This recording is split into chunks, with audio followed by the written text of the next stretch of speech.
हो गया? हाँ जी, नमस्कार, स्वागत, वंदन, अभिनंदन आप सभी का, प्यारे बच्चों का। Good evening everyone. Good evening, good evening, good evening. I hope I am audible and visible to you guys. क्या मैं आपको बेहतरीन तरह से दिखाई और सुनाई दे रहा हूं? मैं तो मेरे मोबाइल से कंट्रोल कर लेता हूं दोस्त। स्वागत है आप सभी का।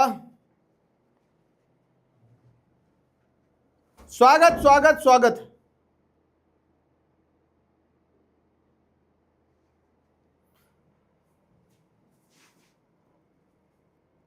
स्वागत है आप सभी का आज के इस सेशन में। Welcome welcome welcome welcome to this session. I hope I am audible and visible to you guys. क्या मैं आपको बेहतरीन तरह से दिखाई सुनाई दे रहा हूं? चलो भाई, नया दिन नया चैप्टर। आज हमारे पास जो चैप्टर है उस चैप्टर का नाम है, क्या नाम है उस चैप्टर का? Power sharing, power rangers. पहले पावर रेंजर्स करके जो एक कार्टून आता था मेरे दोस्त, मजा ही आ जाता था उस कार्टून में। तो आज मैंने आपके लिए कुछ लेके आया हूं। मतलब मैंने तो नहीं लाया, मेरी टीम ने लाई है। बोला कि सर गर्मी बहुत है तो बच्चों को ये दे दीजिएगा। बताओ क्या हो सकता है? गेस करो, गेस करो, गेस करो, गेस करो, क्या होगा?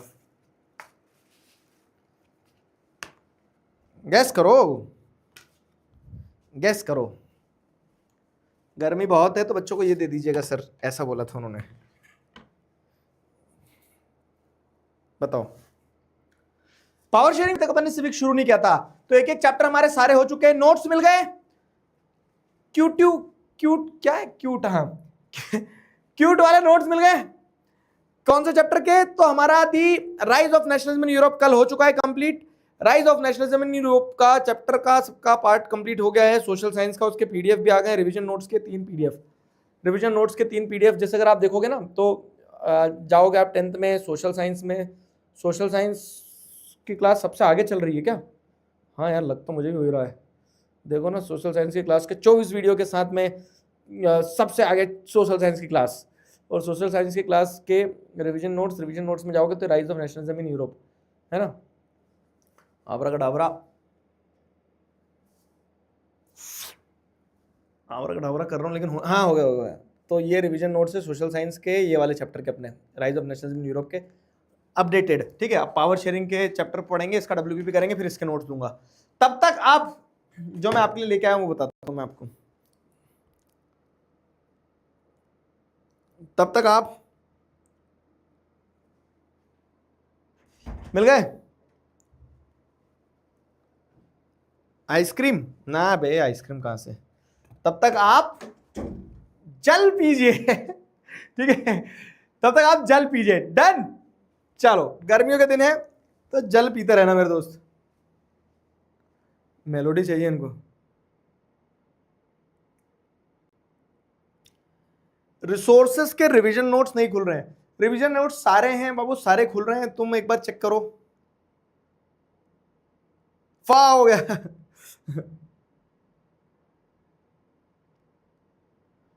चलो, इसी बात पे आगे बढ़ा जाए। तो power sharing, what do you understand by power sharing? देखो, अच्छा चैप्टर है। अच्छे चैप्टर को कैसे समझेंगे कि जब हम डेमोक्रेसी की बात करते हैं ना, तो डेमोक्रेसी में इट्स वेरी इंपॉर्टेंट कि हम ये समझें कि डेमोक्रेसी में क्या इंपॉर्टेंट है, कि democracy is about to the people, by the people, for the people. Democracy सब कुछ जनता से है, जनता के लिए, जनता पर है। फाइन। तो इस मायने में, जैसे अगर आप देखोगे तो इस मायने में डेमोक्रेसी बहुत महत्वपूर्ण भूमिका निभाती है। ठीक है, इस कंटेक्स्ट में डेमोक्रेसी बहुत महत्वपूर्ण भूमिका निभाती है। तो अब पॉइंट ये आता है कि अब जब डेमोक्रेसी बहुत महत्वपूर्ण भूमिका निभाती है तो आपको ये देखना होगा कि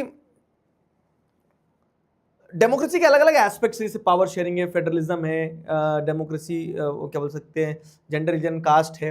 हमने 9th में जो डेमोक्रेसी के बारे में पढ़ा था ना, तो 9th में हमने बस डेमोक्रेसी का स्ट्रक्चर पढ़ा था कि डेमोक्रेसी कैसी है ना। डेमोक्रेसी चलते कैसे, तो मतलब आपने इंस्टीट्यूशनल सेटअप देखे थे, कॉन्स्टिट्यूशन कैसे बनता है, इलेक्शंस कैसे होते हैं, ठीक है, ऑर्गन्स ऑफ गवर्नमेंट क्या क्या है। तो ये सारा स्ट्रक्चर वाला पार्ट आपने डेमोक्रेसी का पढ़ा था क्लास 9th में।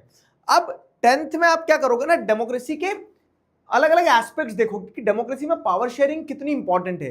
पावर शेयरिंग बेसिकली होता क्या है, तो डेमोक्रेसी में आप सारी पावर एक आदमी के हाथ में कंसंट्रेट नहीं करते हो, एक ऑर्गन ऑफ गवर्नमेंट के हाथ में कंसंट्रेट नहीं करते हो, किसी एक लेवल ऑफ गवर्नमेंट के पास पावर कंसंट्रेट नहीं करते हो, आप पावर को शेयर करते हो लोगों में, इंस्टीट्यूशंस में। वो पावर शेयर करना क्यों जरूरी है, क्योंकि अगर आप वो लोगों में, इंस्टीट्यूशंस में पावर शेयर नहीं करोगे तो बड़ी दिक्कत होगी, तो बड़ी प्रॉब्लम होगी, ठीक है, तो बड़ी प्रॉब्लम होगी। वही चीज हमें यहाँ पे बात करना है, ठीक है, वही चीज हमें यहाँ पे बात करना है। क्लियर? वही चीज हमें यहाँ पे बात करना है। आ जाओ।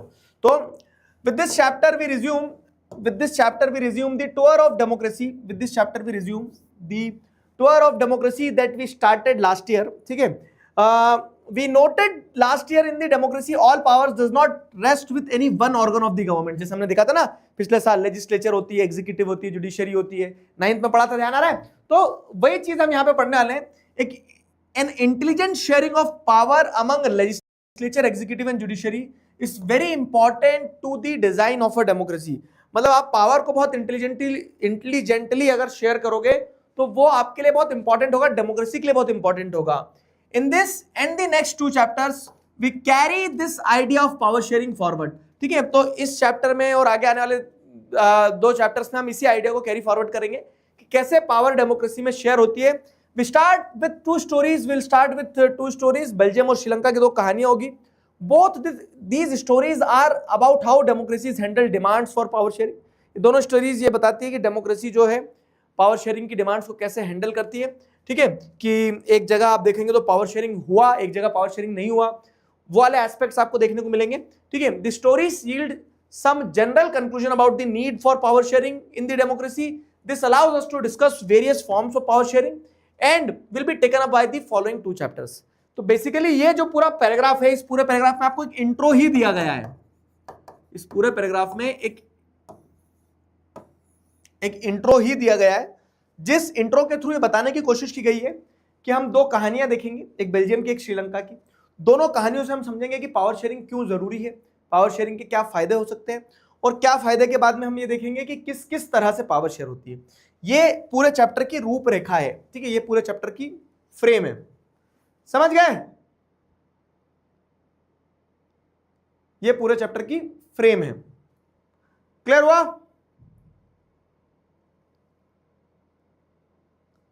क्लियर है?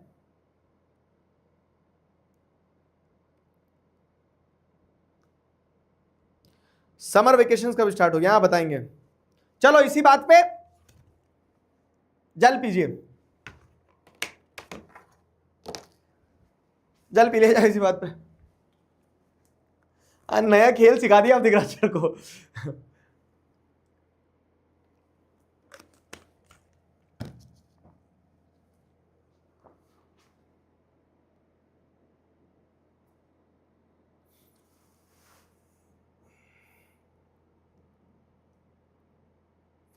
समझ गए ना? तो ये बेसिकली इंट्रो था।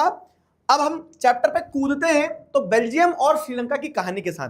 अब कितने लोगों को बेल्जियम ध्यान आ गया? सर ध्यान आ गया, बेल्जियम बेल्जियम बेल्जियम।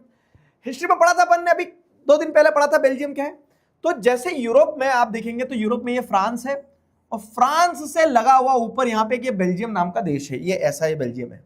ठीक है, तो आप अभी पावर शेयरिंग को भूल जाओ, आप चैप्टर को भूल जाओ, आप सिविक्स को भूल जाओ। अभी 2 मिनट के लिए सिर्फ बेल्जियम की कहानी सुना रहा हूं, बेल्जियम की कहानी सुनना। ठीक है, 2 मिनट के लिए आप क्या करना, सिर्फ बेल्जियम की एक कहानी सुना रहा हूं, बेल्जियम नाम के एक देश की। उस कहानी को आपको सुनना है। ठीक है, बेल्जियम नाम के उस देश की कहानी को आपको सुनना है। क्लियर है? तो देखो क्या है बेल्जियम एंड श्रीलंका। तो बेल्जियम क्या है? तो Belgium is a small country in Europe, smaller in area than the state of Haryana.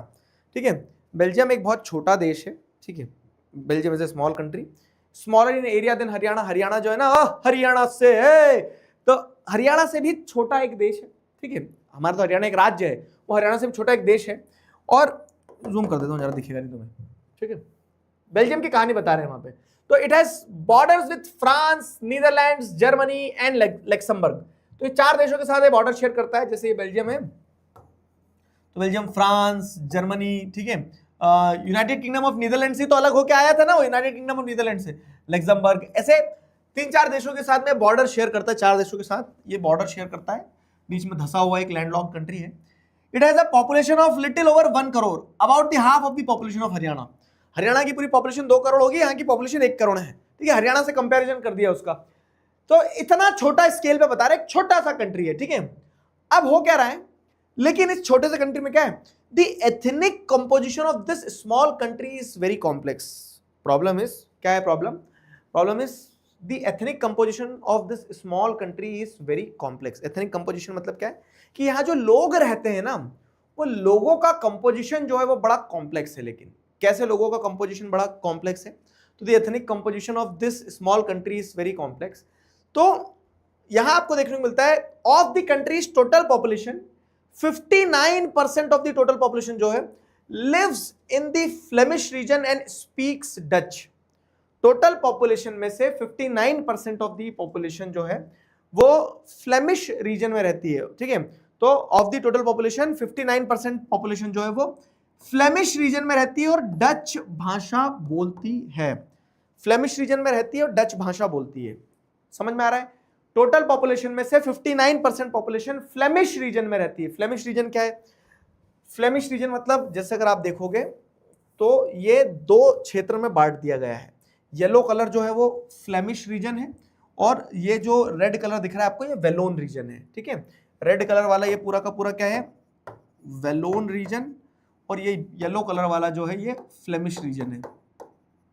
अब फ्लेमिश रीजन में जो पॉपुलेशन रहती है वो कितनी पॉपुलेशन है? 59% पॉपुलेशन, मेजॉरिटी पॉपुलेशन हो गई। और लैंग्वेज क्या बोलती है? DUTCH, Dutch. नीदरलैंड से जुड़ा हुआ टेरिटरी ना, इधर नीदरलैंड है, तो नीदरलैंड से जुड़ा हुआ हिस्सा जो है, जैसे दिखती बात है कि पंजाब से जुड़ा हुआ जो थोड़ा सा राजस्थान का हिस्सा रहेगा, ठीक है, या फिर ऐसे कह लो, जैसे क्या बताऊं, महाराष्ट्र से जुड़ा हुआ जो थोड़ा सा मध्य प्रदेश का हिस्सा रहेगा, तो वहां पे मराठी बोलेंगे लोग, क्योंकि ऐसा थोड़ा ना कि बॉर्डर जहां खींच दी वहां बस, इसके बाद में अब कुछ नहीं होगा। कल्चरल कॉन्फ्लुएंस आपको देखने को मिलता है। तो ये फ्लेमिश रीजन में जो पॉपुलेशन रहती है 59% वो डच लैंग्वेज बोलती है। फिर 40% पॉपुलेशन जो वेलोन रीजन में, वेलोनिया वाले रीजन में रहती है, ठीक है, 40% पॉपुलेशन जो वेलोनिया वाले रीजन में रहती है वो फ्रेंच लैंग्वेज बोलती है। ये नीचे फ्रांस की बॉर्डर है, ये नीचे पूरी फ्रांस की बॉर्डर है, तो फ्रांस की बॉर्डर जहां से टच हो रही है तो उस एरिया में लोग फ्रेंच लैंग्वेज बोलते हैं। समझ आ रहा है? तो जो मैं आपको बता रहा था क्या कि छोटा सा देश है, छोटा सा पॉपुलेशन है, लेकिन इसमें आपको क्या देखने को मिलता है? एथनिक डाइवर्सिटी देखने को मिलती है। एथनिक मतलब क्या होता है? एथनिक मतलब कि जब आप आपके कह सकते हैं ना कि कॉमन कल्चरल बेसिस पे आप अपने आप को आइडेंटिफाई करते हो, वो एथनिक होता है। जब आप कॉमन कल्चरल बेसिस पे अपने आप को आइडेंटिफाई करते हो वो एथनिक कहलाता है। एथनिक समझ में आया? बताओ, एथनिक समझ में आया कि नहीं?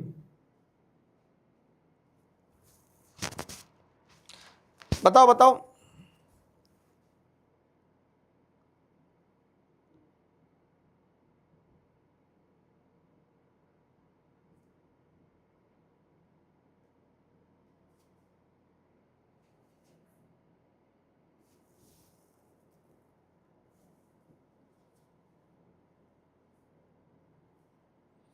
क्लियर है?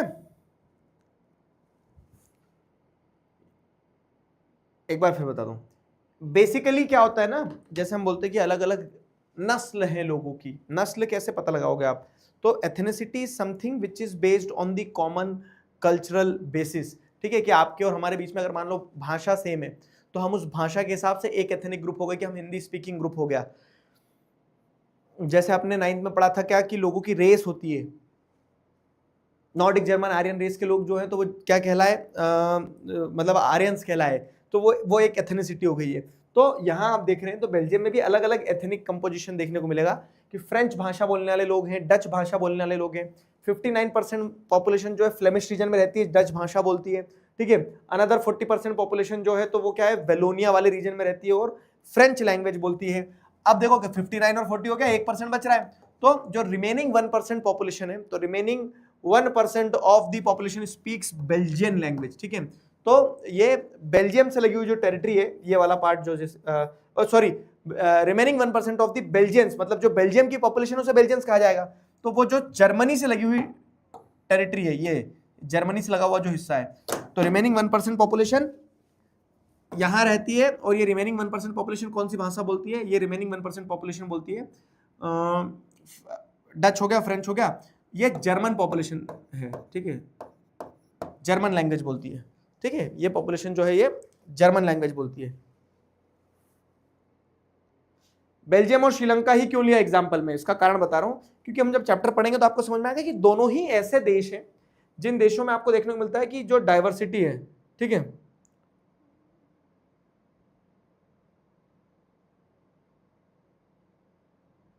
ठीक है,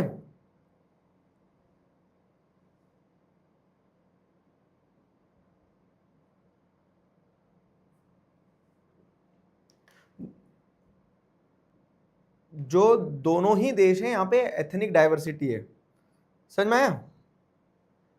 अबे वो क्रिकेट से ऊपर उठ जाओ, मैं बहुत मारूंगा, बैट ही बैट पीटूंगा तुम्हें, यहां मैं पढ़ा रहा हूं और तुम क्रिकेट में लगे हो।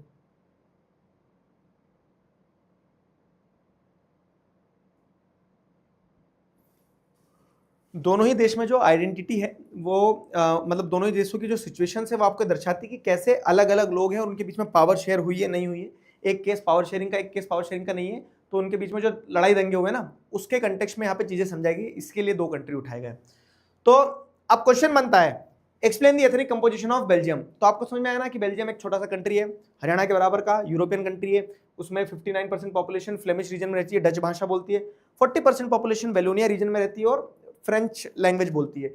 लेकिन इसी के साथ साथ देश में एक और बोल सकते हैं ना डायलेमा देखने को मिलेगा, but in the capital city Brussels, जैसे इंडिया का कैपिटल सिटी क्या है, जल्दी बताओ, इंडिया का कैपिटल सिटी क्या है, वैसे ही बेल्जियम का कैपिटल सिटी क्या है, ठीक है, वैसे ही बेल्जियम का कैपिटल सिटी है ब्रसेल्स। इंडिया का कैपिटल सिटी बता दो। ये जो बच्चे मुंबई लिख रहे हैं ना, सुनो मेरी बात, मुंबई इंडिया, मैंने पूछा इंडिया का कैपिटल सिटी क्या है, बच्चे लिख रहे हैं मुंबई, कर दी ना वही वाली हरकत, दिल्ली है, मारूंगा चाटा खींच के। अरे new Delhi is the capital of India, ये तो बचपन से सीखता आ रहा आदमी, सोशल साइंस में इतना तो सीख ही लेना चाहिए, मुंबई लिख रहा है, और तुम 10वीं में आ गए, तुम इंडिया का कैपिटल मुंबई कैसे लिख सकते हो?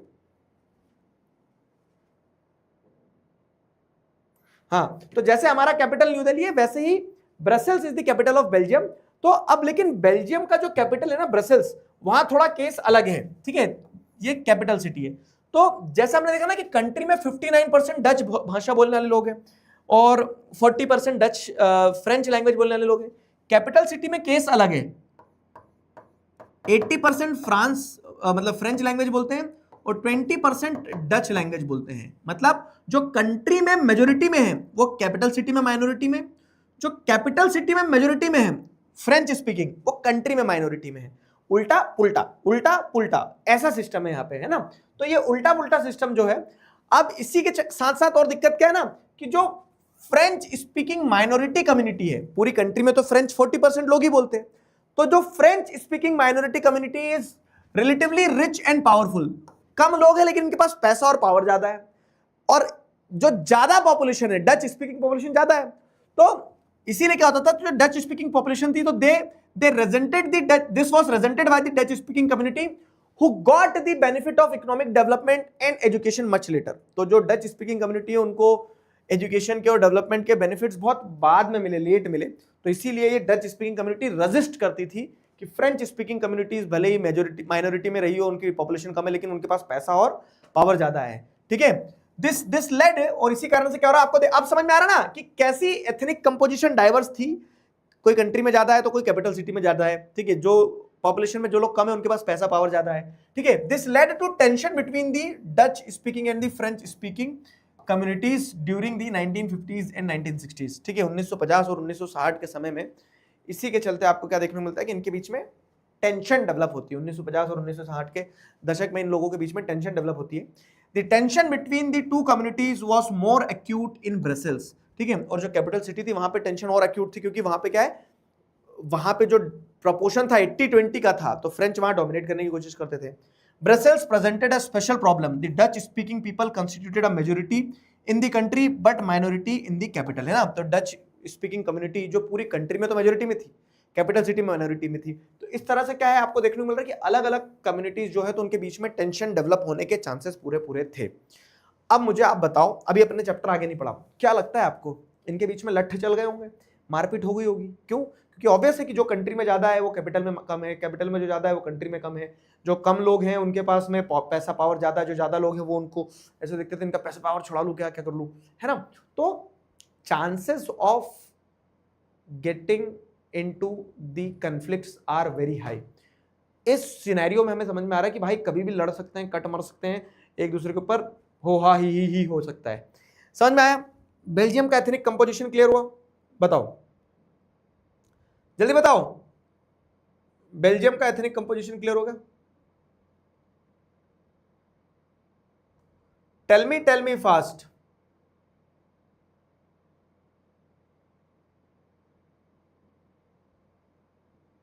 बेल्जियम का एथनिक कंपोजिशन क्लियर होगा? अरे इंडिया क्यों नहीं लिया? इंडिया में भी मारकाट नहीं मची थी, इसलिए इन दोनों देशों में दिक्कतें थी, इसलिए इन दोनों देशों के एग्जांपल लिए। जो आदमी के पास होता है आदमी उसकी चिंता नहीं करता, जो नहीं है उसकी चिंता में लगा रहता है। ये जो है इसको तो समझ ले। क्लियर हुआ?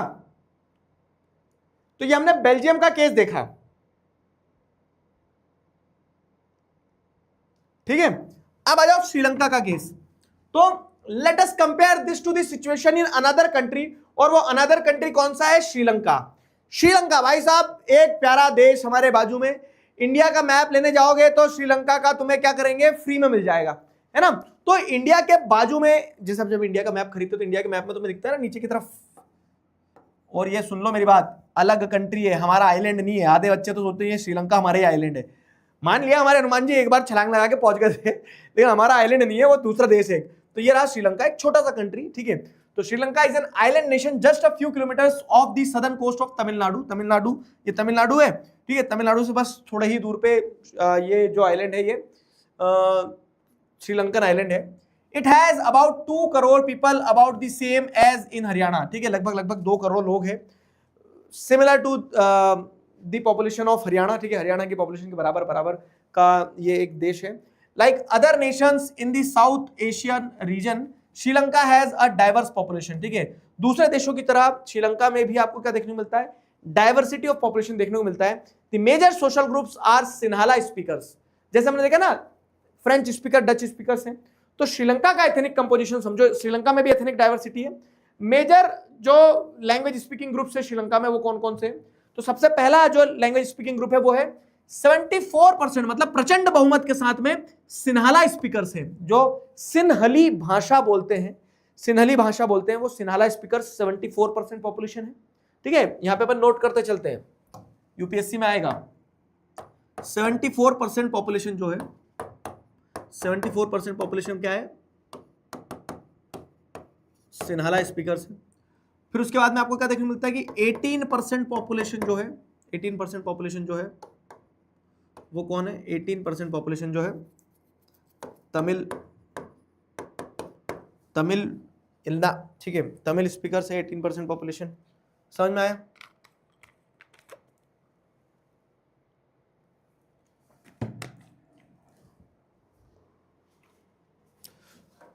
Eighteen % population. श्रीलंका का नाम सुन के तुम्हें क्या ध्यान आता है? मलिंगा। चलो इसी बात पे एक एक बार सारे बच्चे ड्रिंक्स ब्रेक, पानी पियो। जल पीजिए वाली दीदी की और मेरी बोतल की, मतलब दीदी की साड़ी और मेरी बोतल का कलर मैच हो गया, ट्यूनिंग कर ली हमने।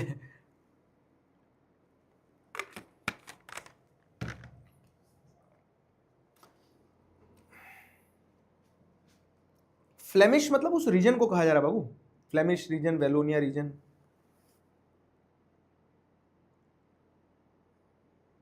चैट को प्राइवेट कर देते हैं, ठीक है।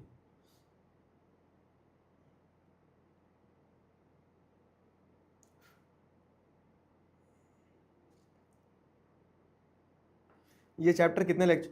अबे तो शुरू हुआ है, आधा लेक्चर हुआ है यार, कुछ तो गड़बड़ है यार तुम लोगों के साथ में।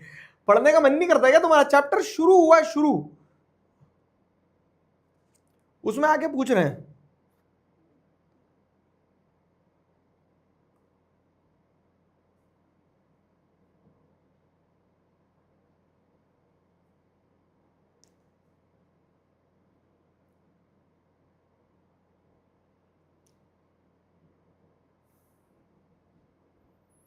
बताओ।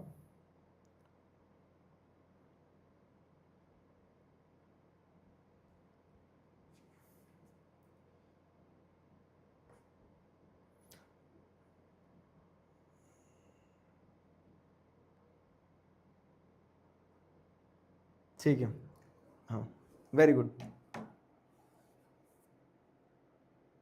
ठीक है।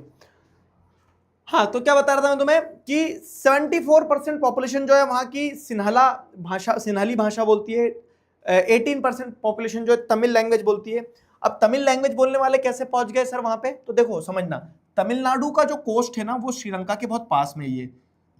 तो पहले, बहुत पहले इंडियन ओरिजिन के लोग जो थे, जो तमिल भाषा बोलते थे, वो श्रीलंका जाके सेटल हो गए।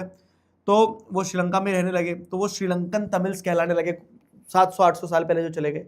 फिर क्या है कि ब्रिटिशर्स के टाइम पीरियड में भी ब्रिटिशर्स ने कुछ तमिल भाषा बोलने वाले लोगों को पढ़ पढ़ के ले गए श्रीलंका में। वहां पे उनपे चाय के बागानों में खेती करवाते थे, ठीक है, टी गार्डन्स में खेती करवाते थे। तो उन्हें भी क्या कहा गया? उन्हें भी, जैसे अगर आप कहेंगे तो तमिल भाषा बोलने वाले, तो उन्हें इंडियन तमिल्स कहा गया। क्यों? क्योंकि ये इंडिया से आए हुए तमिल है। और एक तमिल जो बहुत पहले चले गए थे 700-800 साल पहले, वो श्रीलंका में जाके श्रीलंका के ही हो गए, तो इसलिए उन्हें श्रीलंकन तमिल्स कहा जाने लगा। तो ऐसे श्रीलंकन तमिल्स, इंडियन तमिल्स, अलग अलग प्रकार की तमिल पॉपुलेशन भी जो है आपको देखने को मिल जाएगी। कहां पे? श्रीलंका में, ठीक है। तो 18% तमिल लैंग्वेज बोलते थे। अब 18% तमिल लैंग्वेज बोलने वाले में भी क्या है? तो अमंग तमिल्स देयर आर 2 सब groups. Tamil natives of Sri Lanka जो है उनको क्या कहा जाएगा? तमिल नेटिव्स ऑफ जो श्रीलंका थे उन्हें कहा गया श्रीलंकन। समझ में आया ना? श्रीलंकन तमिल्स। और एक वो तमिल भाषा बोलने वाले लोग जिन्हें इंडिया से ले जाया गया था, उन्हें क्या कहा गया? Indian Tamils. अब इस 18 में से क्या है ना कि 13% श्रीलंकन तमिल्स थे और 5% इंडियन तमिल्स थे। ये भी समझ में आया? 5% इंडियन तमिल्स और 18% और 13% श्रीलंकन तमिल्स। क्लियर है? बताओ बताओ। एक बच्चा क्या लिख रहा है कि सर आज ज्यादा पानी पी रहे हो। बहुत मारूंगा बेटा, भूत बना दूंगा मार मार के। ठीक है,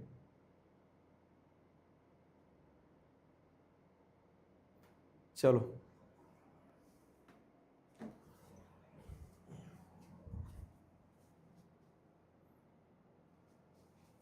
क्लियर हुआ यहां तक?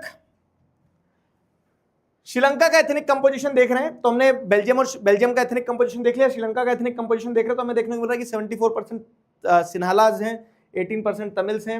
अभी जो 18% तमिल्स हैं इनमें भी आपको क्या देखने को मिलता है कि 13% जो श्रीलंकन तमिल्स हैं और 5% इंडियन तमिल्स हैं, है ना? समझे?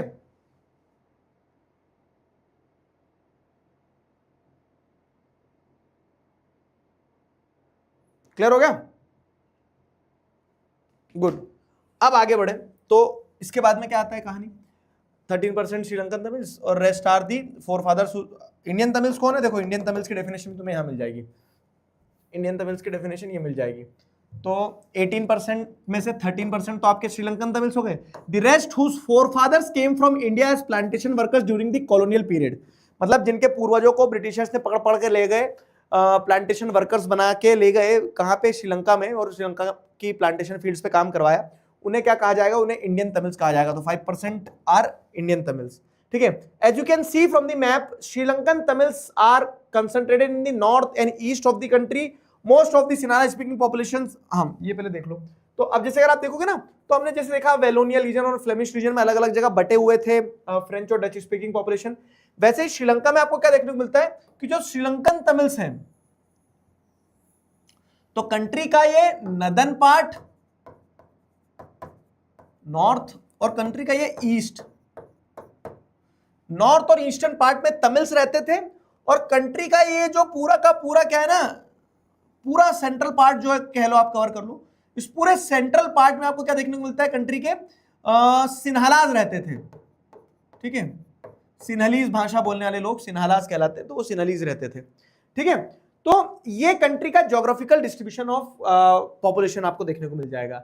अब साथ ही साथ क्या हो रहा है ना, तो लैंग्वेज के हिसाब से तो डिवाइडेड थे ही ये कि सिन्हालाज हैं मेजोरिटी में और माइनॉरिटी में तमिल्स हैं, लेकिन उसके साथ साथ आपको रिलीजन के बीच में भी डिफरेंसेस देखने को मिल जाएंगे कि जो अधिकतर सिन्हाला स्पीकिंग पॉपुलेशन थी ना वो बुद्धिस्ट होते थे, बुद्धिज्म को फॉलो करते थे, and most of the Tamils are either Muslims और हिंदूज। समझ में आया? धर्म के हिसाब से भी बाइफरकेटेड थे कि तमिल्स या तो हिंदू थे या मुस्लिम थे, और बुद्धिस्ट जो थे वो सिन्हाला स्पीकर हुआ करते थे, मतलब सिन्हाला जो थे वो बुद्धिस्ट हुआ करते थे। There are about 7% Christians. अब देखो यहां बच्चे कंफ्यूज होते हैं, वो बोलते हैं कि सर 74, 18 और ये 7, तो ये कितना हो गया? 74, 18 और 7, ये तो 99 हो गया। 1% पॉपुलेशन कहां घूम गई? 1% पॉपुलेशन तो घूम गई सर। बाबू ये 7% लैंग्वेज स्पीकिंग नहीं है।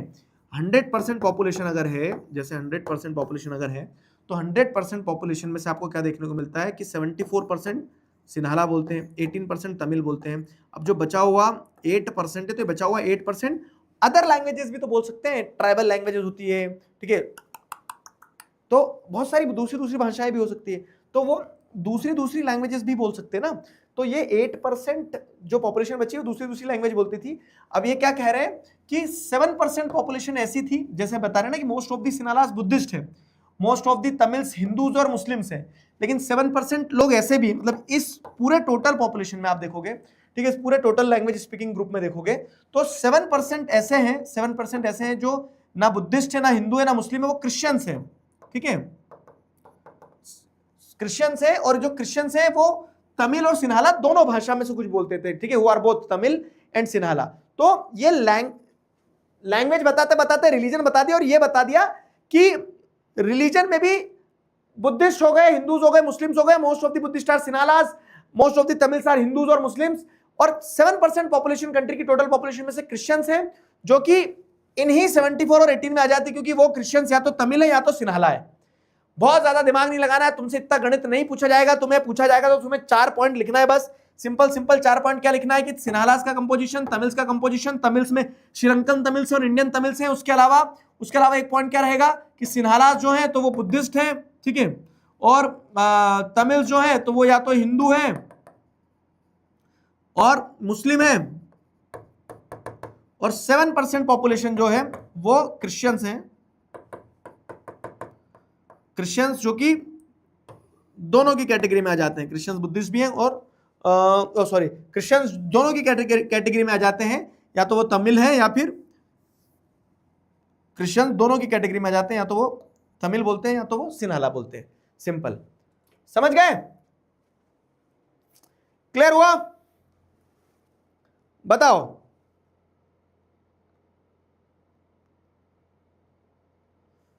समझ में आया? बताओ बताओ बताओ, जल्दी बताओ।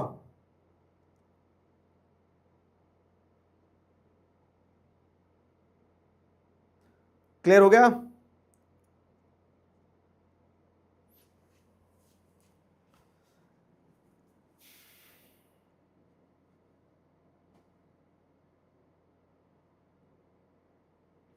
क्वेश्चन कैसे बनेगा? Good question.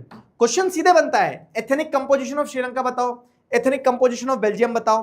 अब अपने दोनों जगह के एथनिक कंपोजिशन देख लिया। अब देखो, just imagine what could happen in this situation, in situation like this. Belgium में तो आपको देखने को मिल रहा है क्या? बेल्जियम में Dutch community could take advantage of its numeric majority and force its will on the French and German speaking population. Belgium में आपको देखने को मिल सकता है कि जो न्यूमेरिकली मोर पॉपुलेशन है, जो कि डच है बेल्जियम में, डच लोग अपनी संख्या बल का इस्तेमाल करके फ्रेंच स्पीकिंग पॉपुलेशन या जर्मन स्पीकिंग पॉपुलेशन को डरा धमका सकते थे, मारू तुझे ऐसा, ठीक है। This would push the conflict among communities further, इससे और टेंशन, मतलब डिफरेंसेस में लीड टू डिवीजन, इन डिफरेंसेस के चक्कर में लड़ाई हो सकती थी, कट मर सकते थे एक दूसरे के ऊपर, है ना। फिर क्या होता है? This could lead to a very messy partition of the country, both the sides would claim control over Brussels, ठीक है, दोनों ब्रसेल्स के ऊपर लड़ाई दंगे मचाने लगते हैं। श्रीलंका में सिन्हाला कम्युनिटी एंजॉयड इवन अ बिगर मेजोरिटी। बेल्जियम में तो 59 और 40 का रेशियो था, चलो यहां तो 74 और 18 का रेशियो है। सिन्हालास तो मार मार के चमगादड़ बना देते इनको, ऑब्वियस है ना, मार मार के चमगादड़ बना देते। तो आपको देखने मिल रहा है कि Sinhala community enjoyed even bigger majority and could impose it's will on the entire country. अब दोनों ही सिचुएशंस में आपको समझ में आ गया कि दोनों ही जगह क्या था, स्थिति खराब थी। दोनों ही जगह आपको समझ में आ गया कि situation was not so good. दोनों ही जगह हमें देखने को मिल गया कि प्रॉब्लम हो सकती थी, चैलेंजेस हो सकते थे। फाइन, समझ गए ना, दोनों ही जगह प्रॉब्लम्स हो सकती थी, चैलेंजेस हो सकती थी। तो कहां पर क्या हुआ अब ये देखते हैं। यहां तक क्लियर है? दोनों ही जगह दिक्कत हो सकती थी। कंट्रास्ट का क्वेश्चन कैसा बनेगा बाबू? कंट्रास्ट का नहीं बनेगा, यहां क्वेश्चन एथनिक कंपोजिशन का ही बनेगा कि श्रीलंका का एथनिक कंपोजिशन बताओ और बेल्जियम का। इनफैक्ट ले लो, चलो होमवर्क क्वेश्चन ले लो, लाओ किधर लिख दूं। दो तरह के होमवर्क क्वेश्चन बनेंगे यहां पे, ठीक है। Two type of questions can be asked, और दो तरह के क्वेश्चन क्या बनेंगे? तो पहला बनेगा एथनिक कॉम्पोजिशन ऑफ बेल्जियम। तो आपको पूरा बताना है 59% ब्रसेल्स, मतलब 59% पॉपुलेशन जो है तो वो डच भाषा बोलती थी, फ्लेमिश रीजन में रहती थी। 40% पॉपुलेशन जो है तो फ्रेंच भाषा बोलती थी, वेलोनिया रीजन में रहती थी। फिर लेकिन ब्रसेल्स कैपिटल सिटी में सिचुएशन अलग होती थी। 80% पॉपुलेशन जो थी वो क्या बोलते हैं, फ्रेंच लैंग्वेज बोलती थी, और 20% पॉपुलेशन डच लैंग्वेज बोलती थी। जो कंट्री में मेजोरिटी में होते थे वो कैपिटल में माइनॉरिटी में होते थे, तो कैपिटल में माइनॉरिटी में होते थे वो कंट्री में मेजोरिटी में होते थे। फाइन, बस सिंपल ये नंबर्स बताना है। सिमिलर केस क्या हो जाएगा? सिमिलर केस यहां पे भी हो जाएगा। किसका सिमिलर केस? यहां पे हो जाएगा हमारे श्रीलंका का। तो एथनिक कंपोजिशन ऑफ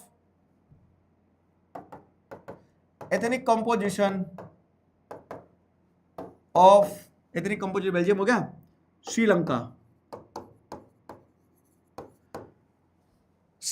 का एथनिक कंपोजिशन बताइए, है ना। रैप कर दिया सर आपने। डिफरेंस बिटवीन बेल्जियम श्रीलंका नहीं पूछेंगे,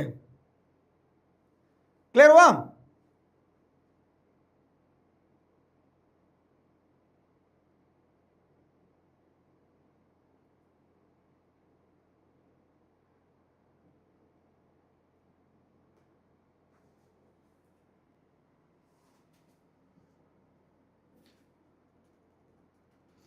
यार देखो तुम, है ना, ये तो मत पूछो मुझसे कि क्या स्थिति है देश की। अब वो तो क्या ना, हर जगह अलग अलग प्रकार की समस्याएं हैं। कितनी समस्या मैं बताऊं, मतलब अंधकार है, बहुत अंधकार है। माना कि अंधकार घना है, मगर दिया जलाना कहाँ मना है। तो मतलब ऐसी कुछ लाइन है ना वो, कि माना कि अंधकार घना है लेकिन दिया जलाना कहाँ मना है, ऐसा। तो चारों तरफ आपको वो देखने को मिलेगा, होपलेसनेस है, नेगेटिविटी है, डिमोटिवेशन है, पेपर नहीं हो रहे हैं, पेपर लीक हो जा रहे हैं, कॉपी चेक नहीं हो रही है। इनफैक्ट जैसे अगर आप देखोगे तो एक एथलीट है, आपने देखा था वाला, क्या बोलते हैं, क्या नाम था उनका यार, एक एथलीट थे, मैं याद नहीं आ रहा मुझे, जिन्होंने, मतलब देखो ये विडंबना है कि इतना बड़ा हादसा हो गया और हम उन्हें लोग जानते नहीं है। उससे भी बुरी स्थिति ये है कि नेशनल रिकॉर्ड विनर है जो लॉन्ग जंप होती है, हाँ, देव मीना। तो लॉन्ग जंप जो होती, तो उस लॉन्ग जंप में नेशनल रिकॉर्ड विनर रहे हैं वो देव मीना।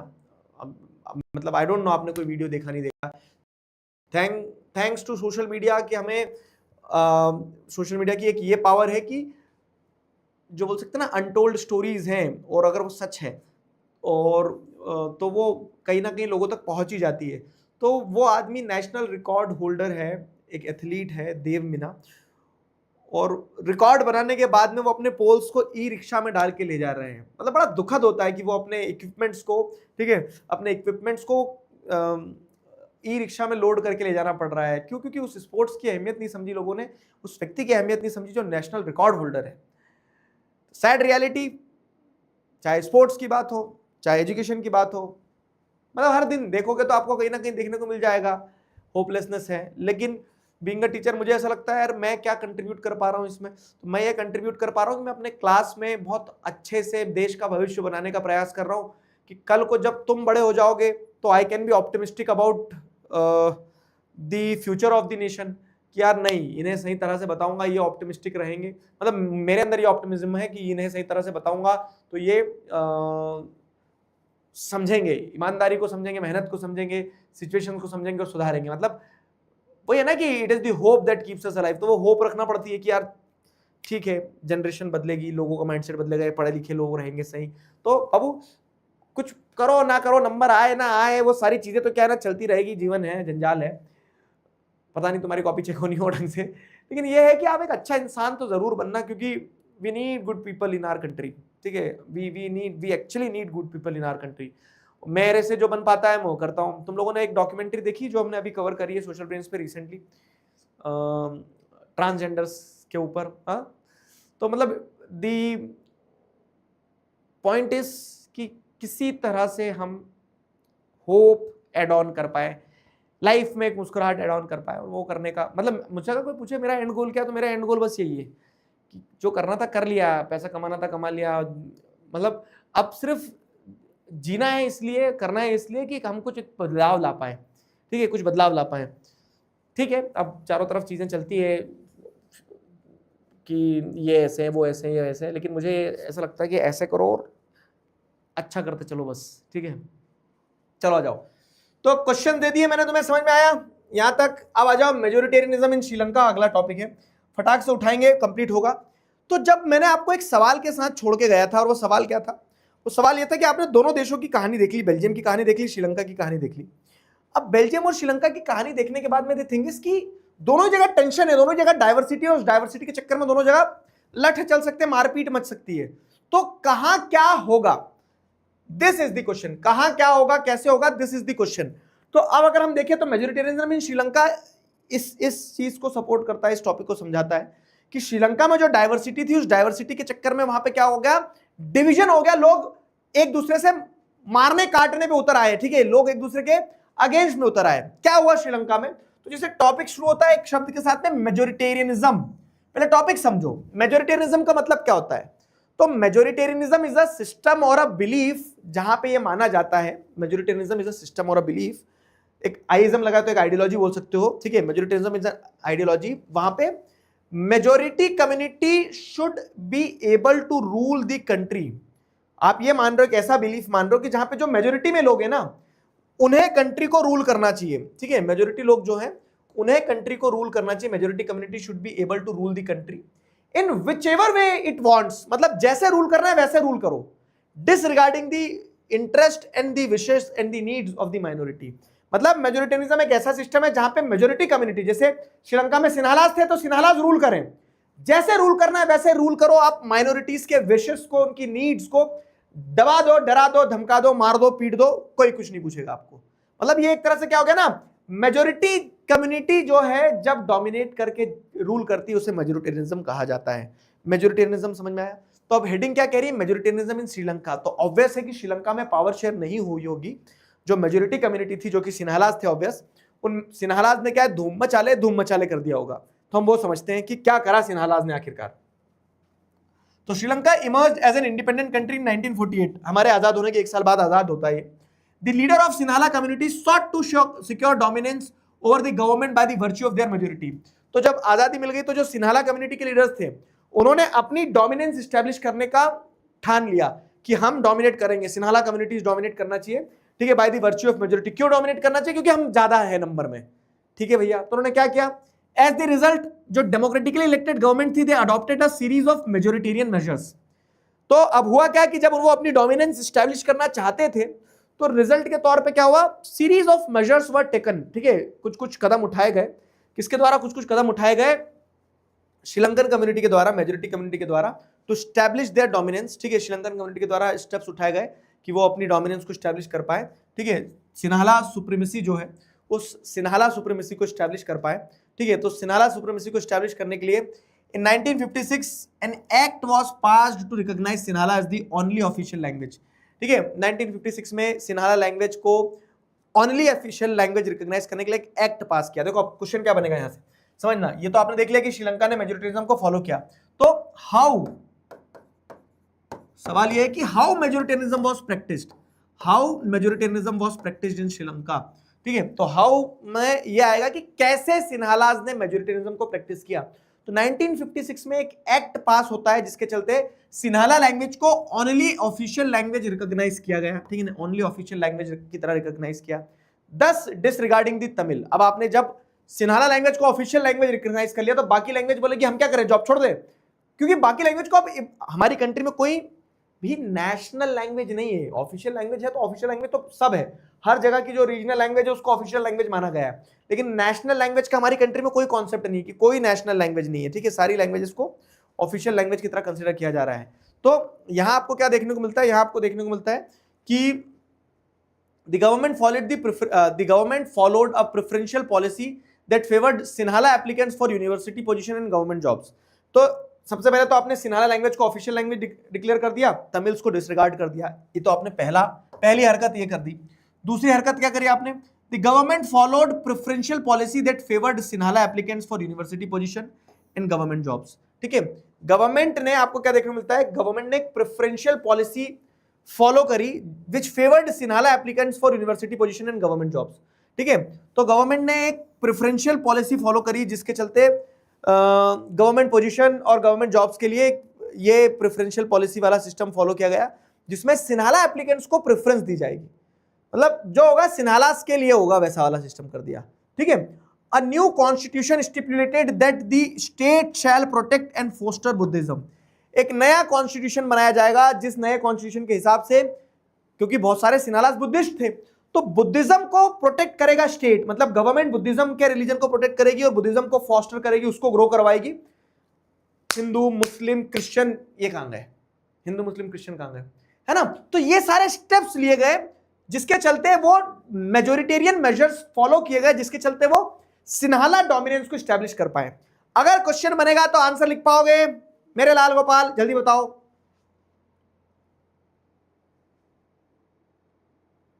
अगर क्वेश्चन बनेगा तो आंसर लिख पाओगे,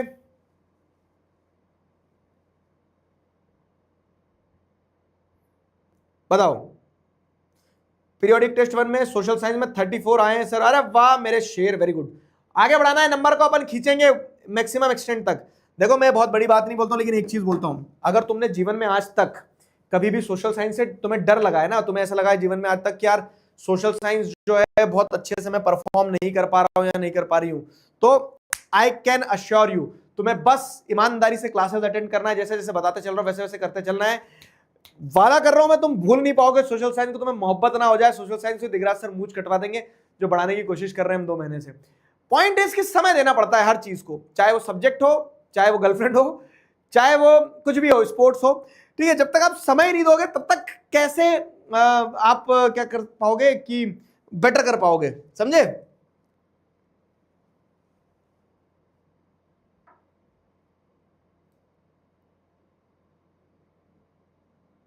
आ जाओ,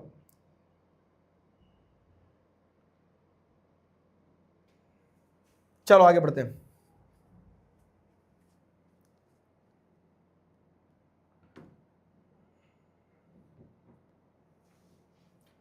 ये हो गया। अब ये हमने देख लिया कि कैसे प्रेफरेंशियल ट्रीटमेंट मिलना शुरू हुई और इस प्रेफरेंशियल ट्रीटमेंट की मदद से वो सिन्हाला डोमिनेंस को एस्टैब्लिश करना चाह रहे थे। तो all these government measures coming one after the other gradually increase the feeling of alienation among the Sri Lankan Tamils. ठीक है, तो अब जैसे आप देखेंगे तो ये एक एक करके जो सारे स्टेप्स लिए जा रहे थे, ठीक है, so all these steps coming one after the another, इन सारी चीजों के चलते feeling of alienation among the Sri Lankan Tamils increased. Alienation मतलब क्या है, डिसकंटेनमेंट, दुख हुआ ना। तमिल्स को ऐसा लगा कि भाई श्रीलंका हमारा भी तो देश है, लेकिन तुमने तमिल बुद्धिज्म को स्टेट रिलीजन बता दिया, तमिल लैंग्वेज में लोगों को रिजर्वेशन दे दिया गवर्नमेंट जॉब्स में, यूनिवर्सिटी पोजीशंस में, सिन्हाला लैंग्वेज में तुम सिन्हाला लैंग्वेज को ऑफिशियल लैंग्वेज बताने लगे हो। तो इन सारी चीजों के चलते जितने भी श्रीलंकन तमिल्स थे उन लोगों को बुरा लगा। This increase the feeling of alienation, मतलब उन्हें डिसकंटेनमेंट फील हुआ। डिसकंटेनमेंट नहीं समझ में आ रहा तो एलिनेशन मतलब ऐसा कि उन्हें रूठा रूठा सा लगा कि यार हमारा भी तो देश है ना, वैसा हमारा भी तो देश है ना। तो they felt that none of the major political parties led by Buddhist Sinhala leaders were sensitive to their demands. उन्हें ऐसा लगा कि जो हमारी डिमांड्स है, हमारी लैंग्वेज है, हमारा कल्चर है, मतलब तमिल कल्चर जो है, कोई भी लीडर उसके बारे में सेंसिटिव नहीं है। They felt that the constitution and government policies denied them equal political rights and discriminated against them in getting jobs and other opportunities and ignored their interest. उन्हें ऐसा लगा कि उन्हें जॉब अपॉर्चुनिटीज नहीं मिल रही है, इक्वल ट्रीटमेंट नहीं मिल रहा है, उनके अगेंस्ट में डिस्क्रिमिनेशन हो रहा है, उन्हें अपॉर्चुनिटीज से डिनाई किया जा रहा है, ठीक है, उनके इंटरेस्ट को इग्नोर किया जा रहा है।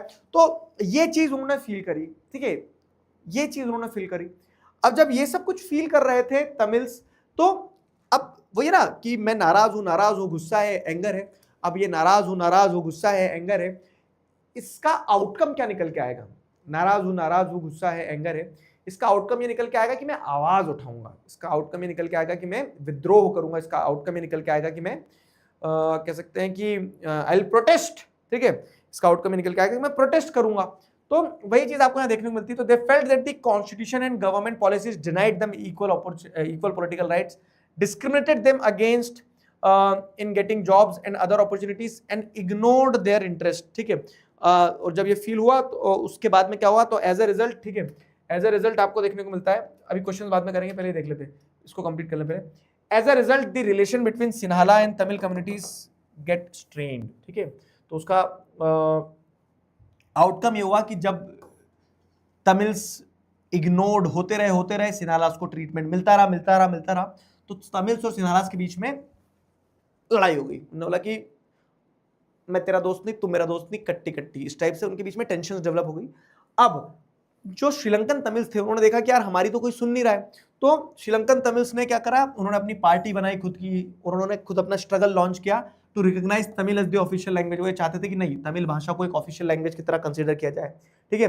उन्होंने रीजनल ऑटोनॉमी डिमांड करी, मतलब समझना, देखो कि how the preferential treatment was given to Sinhalas, वो तो अपन ने देख लिया, and what it led to, what were the problems which emerged after that. आपने प्रेफरेंशियल ट्रीटमेंट दिया, मतलब जैसे वही है कि मैंने डिस्क्रिमिनेशन कर दिया, वहां तो ठीक था, लेकिन वो डिस्क्रिमिनेशन करने के बाद में उसका इंपैक्ट क्या होगा कि बच्चे मेरे अगेंस्ट में रिवॉल्ट कर जाएंगे। तो इसीलिए तो मैं बोलता हूँ ले सबको गुलू गुलू करूंगा, प्यारे बच्चे, पुराने बैच को भी, नए बैच को भी, मेरे लिए सारे बच्चे प्यारे हैं ना, ठीक है। तुम भी तो मेरा विदाई बनोगे, कोई सा विदाई 6.0 बनोगे तुम। अभी तो बहुत दूर है, अभी तो दिल्ली दूर है मेरे दोस्त, अभी तो पढ़ना है अपने को 8-9 महीने साथ में, फिर तुम भी आगे चले जाओगे क्लास 11 में। टीचर तो सड़क की तरह होता है, बच्चे आते और चले जाते हैं।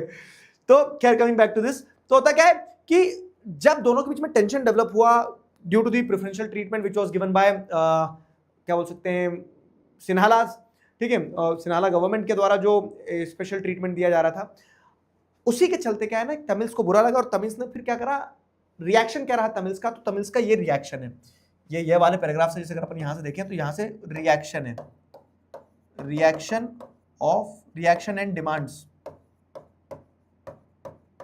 ऑफ तमिल्स, ये ठीक है।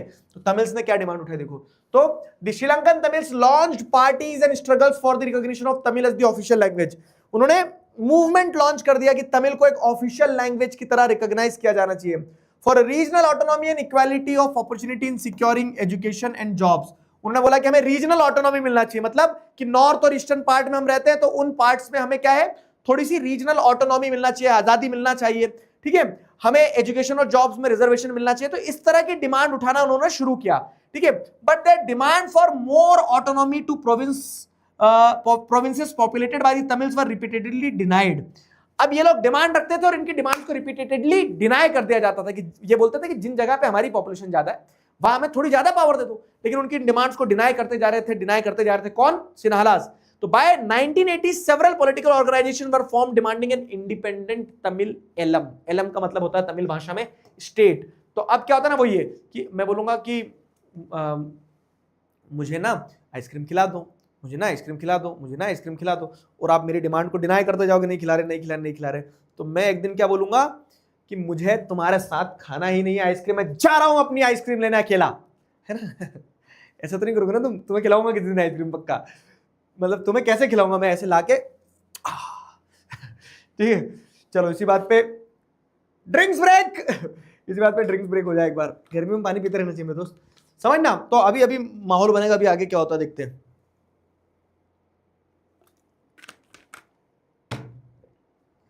तो होता क्या है, तो by 1980 several political organisations were form demanding an independent Tamil state. अब बहुत सारी पॉलिटिकल पार्टीज बन गई और ये पॉलिटिकल पार्टीज अपना इंडिपेंडेंट तमिल स्टेट डिमांड करने लगी कि उन्हें इंडिपेंडेंट तमिल ईलम चाहिए, इंडिपेंडेंट तमिल स्टेट चाहिए, ठीक है, in northern and the eastern part of the Sri Lanka. तो श्रीलंका के नॉर्थ और दी ईस्टर्न पार्ट में जहां इनकी पॉपुलेशन ज्यादा है, वहां इनका एक अलग देश बना दो। We need independent Tamil Eelam, Eelam मतलब स्टेट, तो अब हमें अलग देश बना दो। अब दिखती बात है कि सिन्हालाज वो चाहेंगे नहीं कि देश अलग क्यों बनाए, हमारा देश है पूरा, उन्हें लगता था ये 18% पॉपुलेशन को देश कहां से दे दें, ऐसा। अब इसी के चलते क्या है, दोनों कम्युनिटी के बीच में डिस्ट्रस्ट जो है बहुत ज्यादा हो गया, दिक्कत बहुत ज्यादा हो गई, ठीक है। और उसी के चलते क्या होता है, उसी के चलते आप जैसे देखोगे तो प्रॉब्लम्स हो गया अभी। हाँ, तो the distrust between two communities turned into wide spread conflict. दोनों कम्युनिटीज के बीच में जो डिस्ट्रस्ट डेवलप हुआ, तो इस डिस्ट्रस्ट ने क्या किया, दोनों के बीच में मारपीट मचा दी, ठीक है, कन्फ्लिक्ट शुरू हो गए। It soon turn into civil war. Civil war क्या होता है, कैप्टन अमेरिका सिविल वॉर आपने देखा ना, कि जब लोग आपस में लड़ने लगते हैं। तो वॉर तो आप इंडिया पाकिस्तान, इंडिया चाइना लड़ रहा है, वो वॉर है, लेकिन जब इंडिया के अंदर ही लोग आपस में एक दूसरे लड़ रहे हैं तो सिविल वॉर वाली सिचुएशन हो जाती है। तो वही हुआ कि श्रीलंका किसी और से नहीं लड़ रहा है, श्रीलंका में ही तमिल्स और सिन्हालाज आपस में एक दूसरे को पत्थर मार रहे हैं, ठीक है, लुंगी ऊपर कर ली और ले पत्थर मार दिए, ठीक है। तो ये यहां पे वो चल रहा था। It soon turn into civil war. Civil war is a situation where there is a fight between the different communities within the country, ये सिविल वॉर है। तो इस सिविल वॉर के चलते क्या होता है, as a result thousands of people of both the communities have been killed, many families were forced to leave the country as refugees and many more lost their livelihoods। तो देखो क्या होता है ना, वॉर नेवर ब्रिंग पीस। विडम्बना देखो कि we fight for peace but war never brings peace. वही हुआ कि लोग चाहते थे कि हम जीत जाए, हम जीत जाए, और उसके लिए लड़ लिए तो उससे कभी भी शांति नहीं आएगी। दोनों ही तरफ लोग मारे गए, हजारों लोगों की मृत्यु होती है।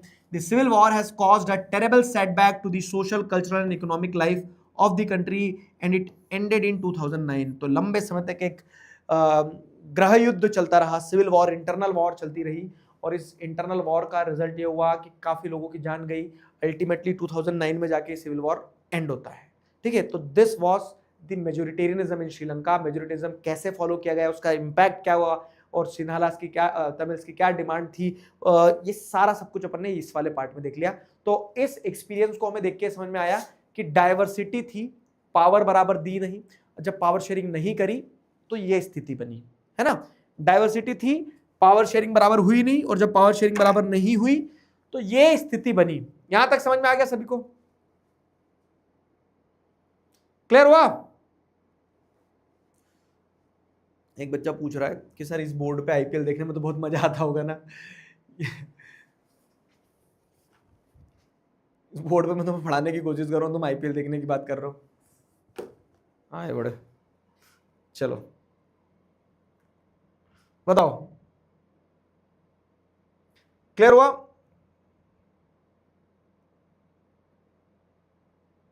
क्लियर हो गया, जल्दी बताओ। हाँ छुट्टी कर दूंगा, पहले बताओ तो सही, कोई डाउट है। आज हमने श्रीलंका का एथनिक कंपोजिशन देखा, बेल्जियम का एथनिक कंपोजिशन देखा, और देखा कैसे श्रीलंका में उन्होंने पावर शेयर नहीं करी। क्या करा श्रीलंका में, मेजोरिटेरियनिज्म को फॉलो किया। फॉस्टर मतलब इकट्ठा करना, फॉस्टर देखो to promote and foster Buddhism as the state religion, मतलब किसी चीज को इकट्ठा करना, ग्रो करवाना, वो होता है फॉस्टर,